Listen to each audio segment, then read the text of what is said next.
Жумабек Сабиров буга чейин айы 92 үлгүсүндөгү күйүүчү майдын 1 литрин 32-33 сомдон куйчу. Бирок акыркы убактарда бензиндин баасы кескин кымбаттап, азыр 38 сомдон жогорку баада сатып алууга аргасыз. Жумушумун көбүн унаада жүрүп бүтүрөм деген Жумабек Сабиров карапайым элдин чөнтөгүнө ашыкча зыян болуп жатканын айтат. 32 сом 90 тиңден бензин куят элек. Мана бүгүнкү күндө, мана бүгүнчү 1 февраль 38 сомдон куюп атабыз. Бул кандай неме? Бул карапайым элге кыйын да бул. Биз маселен мен 55 жаштамын. Иш жерим жок. Бу карапайым элди ойлогон адам барбы, жокпу? Жумабек мырзага окшоп күйүүчү майдын кымбаттап кеткенине нааразы болгон айдоочулардын саны арбын. Бензиндин кымбат болушу бир эле айдоочуларга эмес, өлкөдөгү көпчүлүк жарандарга ашыкча чыгым дешет. Бул жерде айдоочулар эле деп бөлүп карабашыбыз керек да. Айдоочу бул Кыргыз Республикасынын жарандары. Ошо айдоочулар менен көп жумуш бүтүп атат. Ошо транспортировка бардык нерселердин бардыгы бул күйүүчү майга байланыштуу. Андан сырткары мына жазгы талаа иштери келип атат. Бул дагы дыйкандар үчүн аябай зыянын келтире турган нерсе. Бензин кымбаттаса неме болот да, эми шопурларга кыйын эле болот да. Зыян чөнтөгүбүзгө зыян болуп атат ошол эле да. Азыр 38 сом, 39 сом баш 40ка чыгып калды да. Мурун 35 сом, 35 сомдон, 33 сомдон, 38 сомдон куюп аттык эле да.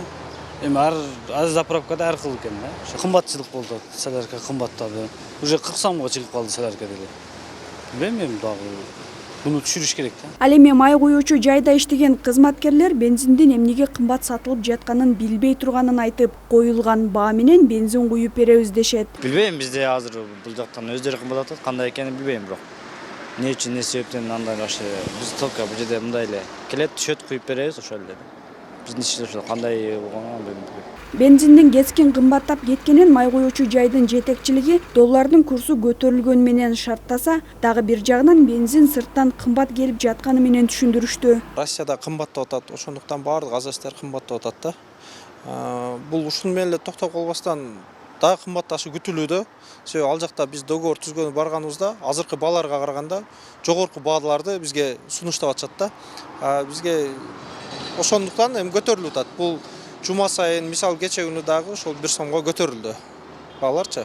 Антимонополияга каршы агенттиги былтыркы жылга салыштырмалуу күйүүчү май арзан болуп жаткандыгын билдирди. Өлкөгө 80%дан көп бензин сырттан кымбат келгенине байланыштуу баалар көтөрүлүп жатканын билдирет. Алдын ала божомолдор боюнча күйүүчү майдын баасы дагы да көтөрүлүшү ыктымал. Кечеги 28 январь менен бүгүнкү 1 февраль салыштырсак 40 тыйындан 60 тыйын кымбаттады. Эгерде жаңы жылдан бир жагын алсак, 21-жылы 1 сом 20 тыйын, 1 сом 50 тыйынга чейин кымбат болуп атат. Негизинен бензиндин баасын компаниялар негизинен Бишкекте болот. Бишкектен бааны коюп, ошол бүгүн да биз сураштырсак, ошол 40 тыйын, 60 тыйын ар кандай компания өзүнчө ушундай кымбаттатып келгендигине байланыштуу кымбат коюлуптур да. Божомол боюнча дагы кымбатташы мүмкүн. Негизинен бул өзү бул биздин практикада болуп келет. Кыш мезгилинде бензин баасы көтөрүлөт. Ош шаары жана Ош облусу боюнча антимонополияга каршы агенттигинин берген маалыматы боюнча 2020-жылдын февраль айында айы 92 үлгүсүндөгү күйүүчү май 41 сом 3 тыйындан сатылса, 2021-жылы 38 сом 6 тыйындан, башкача айтканда арзаныраак сатылып жатат. Ошондой эле бензиндин баасын көзөмөлдөй албай тургандыгын билдиришти. Зиягүл Болот кызы, Кудайберди Дыйканов, ТМЖ жаңылыктары.